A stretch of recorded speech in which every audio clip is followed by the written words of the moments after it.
ദീപം.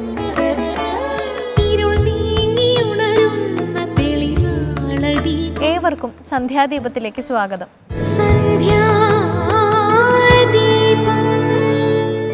മുല്ലപ്പൂവ് പൂജാരിയെ സംബന്ധിച്ചിടത്തോളം ദേവൻ അർപ്പിക്കാനുള്ള പുണ്യവസ്തുവാണ്. ഒരു സ്ത്രീയെ സംബന്ധിച്ചിടത്തോളം തലയിൽ ചൂടാനുള്ള അലങ്കാര വസ്തുവാണ്. ഒരു കാമുകന് പ്രിയതമയ്ക്ക് സമ്മാനിക്കാനുള്ള പ്രേമ സമ്മാനമാണ്. ഒരു നിശാശലഭത്തെ സംബന്ധിച്ചിടത്തോളം അതിന് ഭക്ഷിക്കാനായി തേനും പൂമ്പൊടിയും നിറച്ചു വെച്ചിരിക്കുന്ന ഒരു പാത്രമാണ്. ചിലർ അതിൻ്റെ സുഗന്ധത്തെയും മറ്റു ചിലർ ഇതിൻ്റെ നൈർമല്യത്തെയും ഇഷ്ടപ്പെടുന്നു. ഇത്തരം വ്യത്യസ്ത ചിന്താഗതികളുണ്ടെങ്കിലും ഇവരിലെല്ലാം അതൊരു മുല്ലപ്പൂവാണ് എന്ന അറിവ് ഏകത്വത്തോടെ നിലനിൽക്കുന്നു. ഈശ്വര സങ്കല്പവും ഏതാണ്ട് അതുപോലെയാണ്. ദേവന്റെ പരിവാരങ്ങൾക്ക് വിശേഷ മന്ത്രങ്ങളോടുകൂടി ജലം, ഗന്ധം, പുഷ്പം, ധൂപം, ദീപം എന്നിവ കൊണ്ട് പൂജിച്ച് ഹവിസ്സു നൽകുന്ന ചടങ്ങാണ് ഉത്സവബലി. ഇതിൻ്റെ ഒരു ചുരുങ്ങിയ രൂപമാണ് ശ്രീഭൂതബലി. ഇതിൻ്റെയും ചുരുക്കം രൂപമാണ് ശീവേലി. ഈ 3 തരം ബലികളിലും ദേവനെ പുറത്തേക്ക് എഴുന്നള്ളിക്കണം എന്ന് നിർബന്ധമാണ്. ഇനി ദീപാരാധന കാഴ്ചയുടെ സമയമാണ്.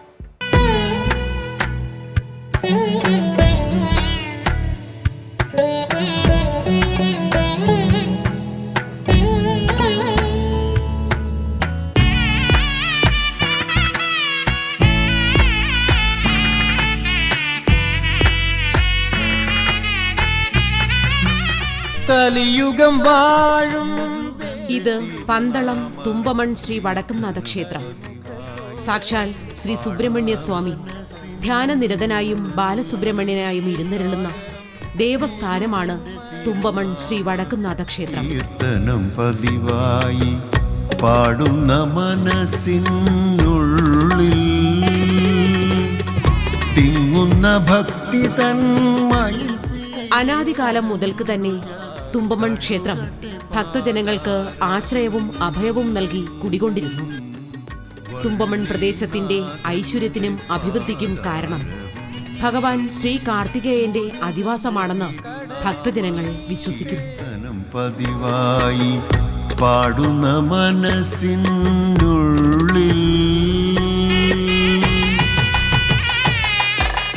പത്തനംതിട്ട ജില്ലയിലെ കോഴഞ്ചേരി താലൂക്കിൽ മെഴുവേലി, ചെന്നീർക്കര എന്നീ വില്ലേജുകളിലായാണ് തുമ്പമൺ വടക്കുംനാഥ ക്ഷേത്രം സ്ഥിതി ചെയ്യുന്നത്.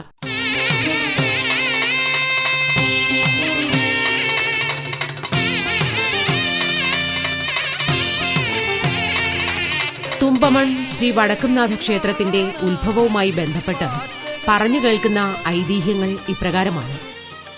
ഏതാണ്ട് 2000 വർഷങ്ങൾക്ക് മുൻപ് 2 ശ്രേഷ്ഠന്മാർ പൂർവജന്മത്തിൽ ചെയ്ത പാപകർമ്മങ്ങളുടെ ഫലമായി തങ്ങളുടെ സ്വദേശവും ഇല്ലവും വെടിഞ്ഞ് തെക്കു പടിഞ്ഞാറ് ദിശ നോക്കി പ്രയാണം ചെയ്തു. വളരെ കാലത്തെ യാത്രയ്ക്കു ശേഷം ഇരുവരും ചെങ്ങന്നൂർ ക്ഷേത്രസന്നിധിയിൽ എത്തിച്ചേർന്നു.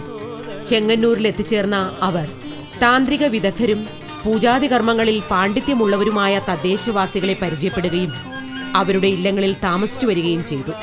അക്കാലത്ത് ഒരു നാൾ ആറന്മുള പാർത്ഥസാരഥി ക്ഷേത്രത്തെക്കുറിച്ച് അവർ അറിയുവാനിടയായി. ആറന്മുള ക്ഷേത്ര മാഹാത്മ്യത്തെക്കുറിച്ച് വളരെയേറെ മനസ്സിലാക്കിയ അവർ ചെങ്ങന്നൂരിൽ നിന്നും വഞ്ചിയിൽ യാത്ര ചെയ്ത് തിരുവാറന്മുളയിൽ എത്തുകയുണ്ടായി. ധാരാളം കൊട്ടാരങ്ങളും ഇല്ലങ്ങളും നിറഞ്ഞ പ്രദേശമായ തിരുവാറന്മുളയിൽ വച്ച് അവർ മഹാകവി വെണ്ണിക്കുളത്തിന്റെ മൂലകുടുംബത്തിൽപ്പെട്ടവരുമായി പരിചയത്തിലാകുകയും മഹാകവിയുടെ കുടുംബക്കാർ വെണ്ണിക്കുളത്ത് എല്ലാ സുഖസൗകര്യങ്ങളോടും കൂടി ഒരില്ലം പണികഴിപ്പിച്ച് അവരെ സ്ഥിരമായി താമസിപ്പിക്കുകയും ചെയ്തു. ഈ വിവരമറിഞ്ഞ് ഉത്തരദേശത്തു നിന്നും ബ്രാഹ്മണരുടെ ആശ്രിതരിൽപ്പെട്ടവർ കുടുംബസമേതം വെണ്ണിക്കുളത്ത് വരികയും അവർക്ക് വസ്തുവകകളും മറ്റും നൽകി അവരെ അവിടെ സ്ഥിര താമസക്കാരാക്കിയതായും വിശ്വസിക്കപ്പെട്ടു വരുന്നു. ഏറെ കാലത്തിനു ശേഷം വെണ്ണിക്കുളം ദേശത്തെ താമസം തൃപ്തികരമല്ലാത്തതിനാലാകാം അവർ വെണ്ണിക്കുളത്തെ വാസം മതിയാക്കുകയും വീണ്ടും പ്രയാണം ആരംഭിക്കുകയും ചെയ്തു. അച്ചൻകോവിൽ ആറിലൂടെയായിരുന്നു യാത്ര. മാർഗമധ്യേ ഒരു സന്ധ്യാനേരം ഇന്ന് ക്ഷേത്രം സ്ഥിതി ചെയ്യുന്ന പ്രദേശത്തിന്റെ തെക്കുഭാഗത്തായുള്ള കടവിൽ എത്തിച്ചേരുകയും ചെയ്തു. ഈ സമയം ജ്ഞാനദൃഷ്ടിയുണ്ടായിരുന്ന ബ്രാഹ്മണർക്ക് ഒരു ഉൾവിളിയുണ്ടായി. ഈ പ്രദേശത്ത് പണ്ട് ക്ഷേത്രമുണ്ടായിരുന്നതായും പ്രദേശത്ത് ഈശ്വര ചൈതന്യം നിറഞ്ഞു നിൽക്കുന്നതായി അനുഭവപ്പെടുന്നുവെന്നും അവർ സ്ഥലവാസികളെ അറിയിച്ചു. അതിനാൽ ഈ പ്രദേശത്ത് ഒരു ക്ഷേത്രം നിർമ്മിക്കണമെന്ന് ആവശ്യപ്പെടുകയും ചെയ്തു എന്നും അങ്ങനെയാണ് ഇന്ന് നാം കാണുന്ന വടക്കുംനാഥ ക്ഷേത്രം ഉണ്ടായതെന്നുമാണ് ഐതിഹ്യം.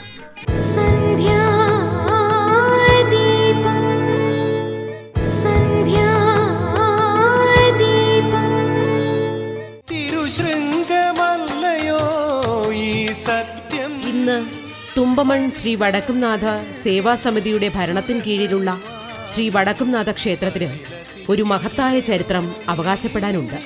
അത് ഇങ്ങനെയാണ്. ഒരു കാലത്ത് പന്തളം രാജാവിന്റെ അധീനതയിലായിരുന്ന ക്ഷേത്രഭരണം ഇടപ്പള്ളി സ്വരൂപത്തിന് കീഴിലാകുകയുണ്ടായി. പിന്നീട് ചെന്നീർക്കര രാജകുടുംബത്തിന് കീഴിലായ ക്ഷേത്രഭരണം രാജകുടുംബത്തിന്റെ അധപതനത്തെ തുടർന്ന് തുമ്പമണ്ണിലെ 8 കരകളിൽപ്പെട്ട ഹൈന്ദവർ ഏറ്റെടുത്ത് നടത്തുകയും ചെയ്തു. ഭരണം നടന്നുകൊണ്ടിരിക്കെ കരക്കാർ പരസ്പരം കലഹിക്കുകയും അവർക്കിടയിൽ തന്നെ അഭിപ്രായ വ്യത്യാസങ്ങൾ ഉണ്ടാവുകയും ചെയ്തു. തൽഫലമായി ക്ഷേത്രഭരണം സ്തംഭിച്ചു. ക്ഷേത്രത്തിന്റെ അവസ്ഥ മോശമാകാതിരിക്കുന്നതിനായി വെലേനിക്കൽ കുടുംബക്കാർ ഭരണം ഏറ്റെടുക്കുവാൻ തയ്യാറായി എങ്കിലും കരക്കാർ ഭരണം വിട്ടുകൊടുക്കുവാൻ തയ്യാറായില്ല. തൽഫലമായി വെലേനിക്കൽ കുടുംബവും കരക്കാരും തമ്മിൽ കേസ് നിലനിൽക്കുകയും ചെയ്തു. ഒടുവിൽ തുമ്പമണിലെ താഴം, മുട്ടത്തുകോണം, ചെന്നീർക്കര, ഏറം, നരിയാപുരം, മാമ്പിലാലി, നടുവിലെ മുറി, മുട്ടം എന്നീ 8 കരകളിലെയും ഹൈന്ദവർ ഉൾപ്പെട്ട ഒരു സേവാസംഘം രൂപീകരിക്കുകയും ക്ഷേത്രഭരണം അവരിൽ നിക്ഷിപ്തമാവുകയും ചെയ്തു. 2 പ്രധാന ശ്രീകോവിലാണ് തുമ്പമൺ ശ്രീ വടക്കുംനാഥ ക്ഷേത്രത്തിനുള്ളത്. വടക്കേ ശ്രീകോവിൽ, തെക്കേ ശ്രീകോവിൽ എന്നിങ്ങനെയാണ് അവ അറിയപ്പെടുന്നത്. താരകാസുര വധം കഴിഞ്ഞ് ധ്യാനനിരതനായിരിക്കുന്ന സുബ്രഹ്മണ്യനാണ് വടക്കേ ശ്രീകോവിലിലെ പ്രതിഷ്ഠയെന്ന് വിശ്വസിച്ചു വരുന്നു. വേൽധാരിയായ ബാലസുബ്രഹ്മണ്യനാണെന്നാണ് വിശ്വസിച്ചു വരുന്നത്.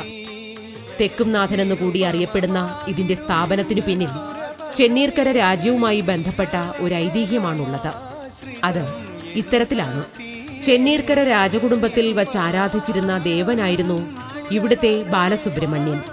പിൽക്കാലത്ത് രാജകുടുംബത്തിന് അനന്തരാവകാശികൾ ഇല്ലാതിരുന്നതിനാൽ പൂജാവിധികൾ തുടർന്നു കൊണ്ടുപോകുവാൻ ബുദ്ധിമുട്ട് അനുഭവപ്പെടുകയും ഇതിനെ തുടർന്ന് ഇവിടെ വടക്കുംനാഥന്റെ തെക്കുഭാഗത്ത് ബാലസുബ്രഹ്മണ്യനെ പ്രതിഷ്ഠിച്ച് ആരാധിക്കുകയും ചെയ്തു പോന്നു എന്നാണ് ഐതിഹ്യം.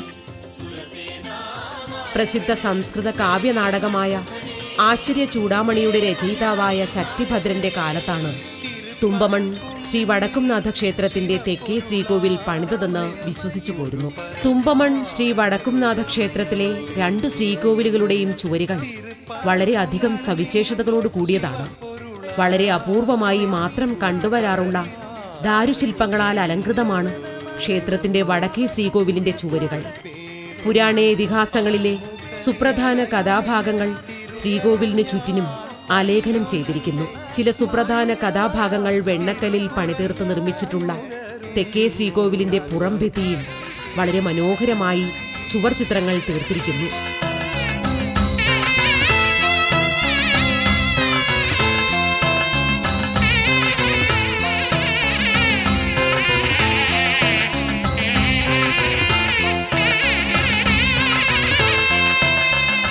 മധ്യ തിരുവിതാംകൂറിലെ അതിപുരാതനവും പ്രശസ്തവുമായ ഒരാരാധനാ കേന്ദ്രമായ തുമ്പമൺ ശ്രീ വടക്കുംനാഥ ക്ഷേത്രം ശങ്കരാചാര്യ സ്വാമികളുടെ പാദസ്പർശത്താൽ പവിത്രമായ ഒരു ദേവസ്ഥാനം കൂടിയാണ്.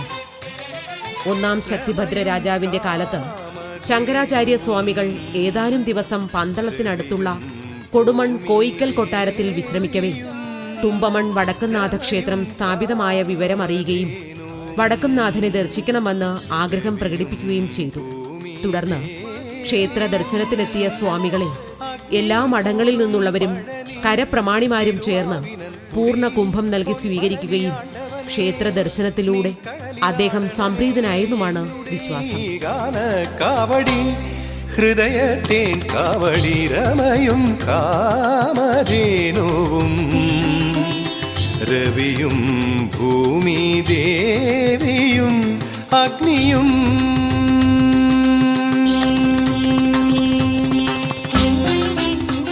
വടക്കുംനാഥ ക്ഷേത്രമെന്നറിയപ്പെടുന്നതിനാൽ പ്രധാന പ്രതിഷ്ഠ ശിവനാണ് എന്നൊരു സംശയം നിലവിലുണ്ടെങ്കിലും നൂറ്റാണ്ടുകളായി 2 ശ്രീകോവിലുകളിലും സുബ്രഹ്മണ്യ പൂജ തന്നെയാണ് നടന്നുവരുന്നത്.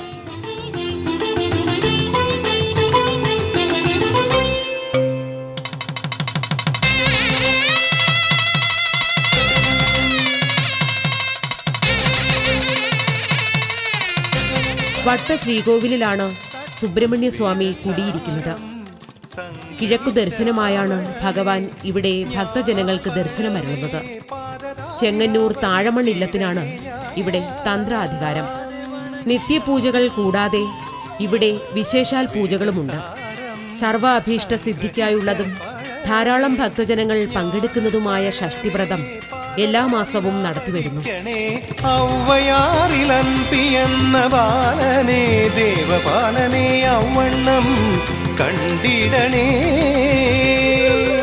മകരമാസത്തിലെ തൈപ്പൂയ നാളിൽ വിശേഷാൽ പൂജകളും മറ്റും നടത്തിവരുന്നു. കാവടി ഘോഷയാത്രയാണ് തൈപ്പൂയത്തോടനുബന്ധിച്ച് നടത്തിവരുന്ന പ്രധാന ആഘോഷ ചടങ്ങ്.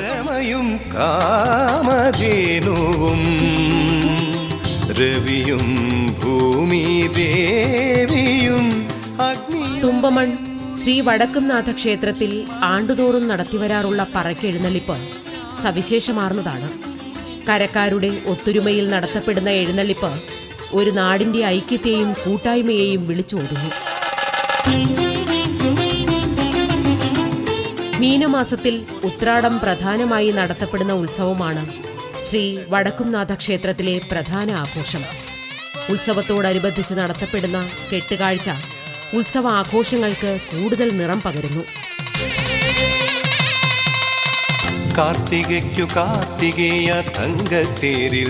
ഉത്രാട മഹോത്സവത്തെ കൂടാതെ ശിവരാത്രിയോടനുബന്ധിച്ച് ഉരുൾച്ച വഴിപാട്, സ്കന്ദഷഷ്ടി എന്നിവയും പ്രധാനമായി ആഘോഷിച്ചു വരുന്നുണ്ട്. മുഖ്യദേവനായ വേലായുധസ്വാമിയെ കൂടാതെ ശിവൻ, ഗണപതി, ശാസ്താവ്, മലയാലപ്പുഴ അമ്മ, ദക്ഷിണാമൂർത്തി, മഹാവിഷ്ണു, യക്ഷിയമ്മ, ബ്രഹ്മരക്ഷസ്, മൂർത്തി, നാഗയക്ഷി, നാഗരാജാവ് എന്നിവരും തുമ്പമൺ ശ്രീ വടക്കുംനാഥ ക്ഷേത്രത്തിൽ ആരാധനാമൂർത്തികളായുണ്ട്.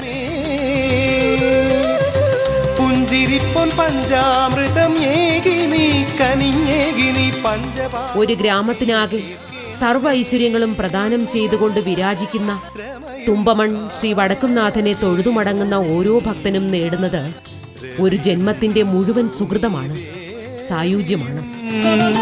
കല്ലിലും മണ്ണിലും ചേറിലും മണലിലുമെല്ലാം പരതി കുടിനീരും ആഹാരവും സമ്പാദിച്ചു വളരുന്ന ചെടികൾ പൂക്കളിലൂടെ നമ്മെ നോക്കി പുഞ്ചിരിക്കുന്നു. അതുപോലെ സ്വന്തം പ്രാരാബ്ധങ്ങൾക്കിടയിലും അന്യനു വേണ്ടി പുഞ്ചിരിക്കാനും അവരെ സന്തോഷിപ്പിക്കാനും നമുക്ക് കഴിയട്ടെ എന്ന പ്രാർത്ഥനയോടെ ഇന്നത്തെ സന്ധ്യാദീപം ഇവിടെ അവസാനിക്കുന്നു. ഏവർക്കും നന്ദി.